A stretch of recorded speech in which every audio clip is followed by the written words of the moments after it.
Hello students, welcome back to my channel Sparkland.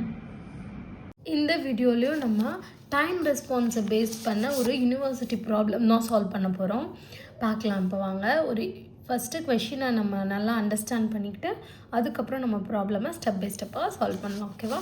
So இப்போ என்ன கேட்டிருந்தாங்கன்னா unity feedback system is characterised by open loop transfer function g of s is equal to 10 divided by s into s plus 2. Determine the response of the system for a unit step input. Evaluate the maximum overshoot and the corresponding time for maximum overshoot. இது வந்து ஒரு 7 mark கொஷினா November-December 2023 கேட்டிருந்தாங்க.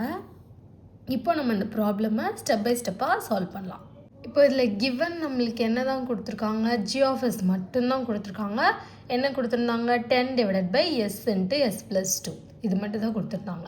இப்போது closed loop transfer function வந்து இதுலேருந்து நம்ம ஈஸியாக கண்டுபிடிக்கலாம். So transfer function is equal to g of s divided by 1 plus g of s into h of s தான். ஆனால் h of sக்கு நம்ம இங்கே ஏன் எழுதலை, ஏன்னா இங்கே யூனிட்டி ஃபீட்பேக்குன்னு மென்ஷன் பண்ணியிருந்தாங்க கொஷினில். அது ஃபஸ்ட்டு லைன்லேயே என்ன மென்ஷன் பண்ணியிருந்தாங்க, யூனிட்டி ஃபீட்பேக்னால் ஹெச் ஆஃப் எஸ் என்ன ஆகிடும், 1 ஆகிடும். அதனால தான் நான் இங்கே என்ன எழுதியிருக்கேன், T of S is equal to G of S divided by 1 + G of S மட்டும் எழுதியிருக்கேன். இப்போ இதில் சப்ஸ்டியூட் பண்ணோன்னா g of s divided by 1 plus g of s substitute பண்ணுறோம். ஓகேவா? g of s என்னன்னு தெரியும், 10 divided by s into s plus 2 divided by 1 plus 10 divided by s into s plus 2. அதுக்கப்புறம் சிம்பிள் கால்குலேஷன்னா மேலே இருக்கிறத அப்படியே எழுதிக்கிட்டு 10 divided by s into s plus 2 அப்படியே எழுதிக்கிட்டு இதை வந்து கிராஸ் மல்டிப்ளை பண்ணிடுறோம் இந்த 1ஓட. அப்போது s into s plus 2 plus 10 divided by s into s plus 2. இப்போது இந்த s into s plus 2 s plus 2 cancel ஆகிடும். அப்போ நம்மளுக்கு என்ன இருக்கும், 10 divided by s into s plus 2 plus 10 இருக்கும். ஓகேவா? இப்போ இதை உள்ளே கொண்டு போய் multiply பண்ணிட்டிங்கன்னா t of s is equal to 10 divided by இதை உள்ளே கொண்டு போய் மல்டிப்ளை பண்ணிட்டிங்கன்னா s square plus 2s plus 10ன்னு கிடச்சிடும்.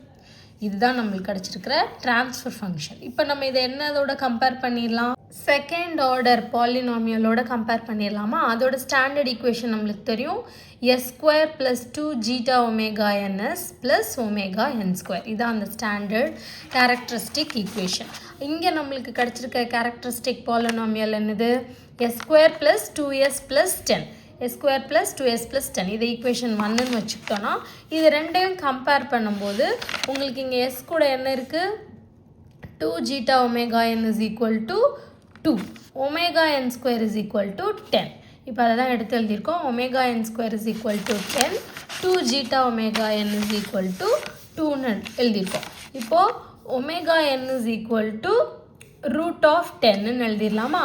இப்போது 2 zeta omega n is equal to 2. So இங்கே 2 கேன்சல் பண்ணிட்டோன்னா இங்கே என்ன இருக்கும், zeta omega n is equal to 1ன்னு இருக்கும். So zeta is equal to 1 by omega nன்னு எழுதிடலாமா? ஸோ அப்போ zeta is equal to 1 by root 10. So omega n natural ஃப்ரீக்வன்சியும் கண்டுபிடிச்சாச்சு, root 10 டேம்பிங் ரேஷியோவும் கண்டுபிடிச்சாச்சு, ஜீட்டா is equal to 1 by root 10. இப்போ இதிலேருந்து நம்ம என்ன கண்டுபிடிச்சிடலாம், டேம்ப்டு நேச்சுரல் ஃப்ரீக்வன்சி கண்டுபிடிச்சிடலாம். அதுக்கு ஃபார்முலா நம்மளுக்கு தெரியும், omega d is equal to omega n into root of 1 minus zeta square. Omega n என்ன கண்டுபிடிச்சி வச்சுருக்கீங்க, root 10 root of 1 minus zeta நம்மளுக்கு டேம்பிங் ரேஷியோ என்னது, 1 by root 10. இது அப்படியே சப்ஸ்டியூட் பண்ணி கால்குலேட்டர் ஆப்ரேஷன் பண்ணிங்கனாலே போதும், ஆன்சர் கிடச்சிரும். Omega D damped natural frequency வந்து 3ன்னு கிடச்சிரும். ஓகேவா? இப்போ இந்த சிஸ்டம் என்ன சிஸ்டம், அண்டர் டேம்ப்டு சிஸ்டம். இதை எதை வச்சு கண்டுபிடிச்சோம், zeta is equal to 1 by root 10ன்னு இருக்குது. ஸோ இது வந்து லெஸ் தேன் 1. ஸோ இந்த ஜீட்டாவோட வேல்யூ வச்சு தான் இது அண்டர் டேம்ப்டா, கிரிட்டிக்கலி டேம்ப்டா இல்லை ஓவர் டேம்ப்டான்னு நம்மளுக்கு தெரியும் இல்லையா? ஸோ இது வந்து என்ன சிஸ்டம், அண்டர் டேம்ப்டு சிஸ்டம். அதுக்கப்புறம் கொஷினில் என்ன கொடுத்துருப்பாங்கன்னா, யூனிட் ஸ்டெப் இன்புட்னு கொடுத்துருப்பாங்க. Output for unit step input கண்டுபிடிங்கன்னு கொடுத்துருப்பாங்க. யூனிட் ஸ்டெப் இன்புட்னாலே 1 ஸ்டெப் இன்புட்டுக்கு 1/sன்னு நம்மளுக்கு தெரியும். So C of S is equal to அவுட்புட்ங்கிறது C of S is equal to 1/s into T of S. So இது நம்ம எப்படி எழுதிடலாம், இது வந்து உங்களுக்கு ஸ்டாண்டர்ட் ஒன், ஓகேவா? ஸ்டெப் இன்புட்னாலே 1/s தான். எப்படி வந்ததுன்னு யோசிக்காதீங்க, 1/s தான். So 1/s into T of S. So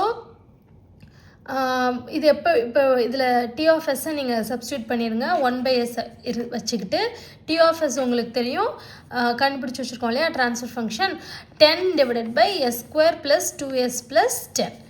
10 divided by s into இந்த யூனிட் ஸ்டெப்போட s 1/s இருக்குல்லையா, அந்த s into s square plus 2s plus 10. இப்போ டைம்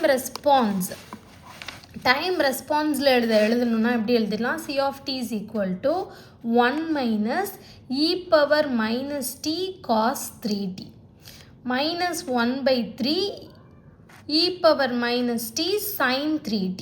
இந்த மாதிரி இது போயிட்டே இருக்கும். இது டைம் ரெஸ்பான்ஸுக்கு C of t. இப்போ இங்கேருந்து மேக்ஸிமம் ஓவர் ஷூட் MP கண்டுபிடிக்க சொல்லியிருக்காங்க. ஸோ அதையும் கண்டுபிடிச்சிடலாமா? மேக்ஸிமம் ஓவர் ஷூட் பர்சன்டேஜில் தான் கண்டுபிடிக்கணும். இதெல்லாமே ஃபார்முலாஸ் தான், நம்ம ஃபார்முலாஸ் எல்லாம் எந்த சேஞ்சும் இருக்காது. So MP is equal to e power minus pi zeta divided by root of 1 minus zeta square.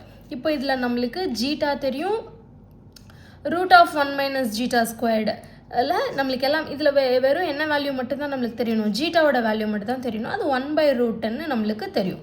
So அதை சப்ஸ்டியூட் பண்ணாலே e power minus pi/3ன்னு கிடச்சிரும். ஸோ அதை நீங்கள் கால்குலேட்டரில் போட்டாலே 0.351, e power minus pi/3யோட வேல்யூனா 0.351.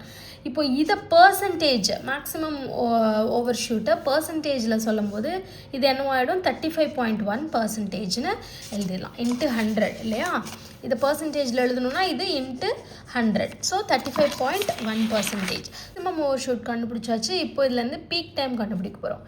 Peak time TP is equal to pi divided by omega d is equal to pi. omega d நம்மளுக்கு தெரியும் 3ன்னு, so pi/3. So peak time is equal to 1.047 seconds. அவ்வளோதான். இப்போது இது என்ன மாதிரி சிஸ்டம், அண்டர் டேம்ப்டு சிஸ்டம். இதோட transfer function கண்டுபிடிக்க சொல்லியிருந்தாங்க, அதுவும் கண்டுபிடிச்சிட்டோம். 10 divided by 10 plus s square plus 2s. இது நம்ம மாற்றி எழுதியிருக்கேன், நீங்கள் எப்படி வேணால் எழுதலாம். 10 divided by s square plus 2s plus 10. இது வந்து ட்ரான்ஸ்ஃபர் ஃபங்க்ஷன். அதுக்கப்புறம் மேக்ஸிமம் ஓவர் ஷூட் நம்மளுக்கு என்ன கிடச்சிது, 35.1% கிடச்சிது. அப்புறம் பீக் டைம் வந்து 1.047 seconds. அவ்வளோதான். ப்ராப்ளமை நம்ம கிளியராக அண்டர்ஸ்டாண்ட் பண்ணிக்கிட்டு அதுக்கப்புறமா ஸ்டெப் பை ஸ்டெப்பாக சால்வ் பண்ணியிருக்கோம். இது ஒரு 7 மார்க் கொஷினாக கேட்டிருந்தாங்க. ஸோ இதை நீங்கள் இந்த மாதிரி எழுதும் போது உங்களுக்கு அது ஃபுல் மார்க்ஸ் நம்ம அட்டைன் பண்ணிடலாம். Thank you students. See you on next video. Subscribe my channel for more videos.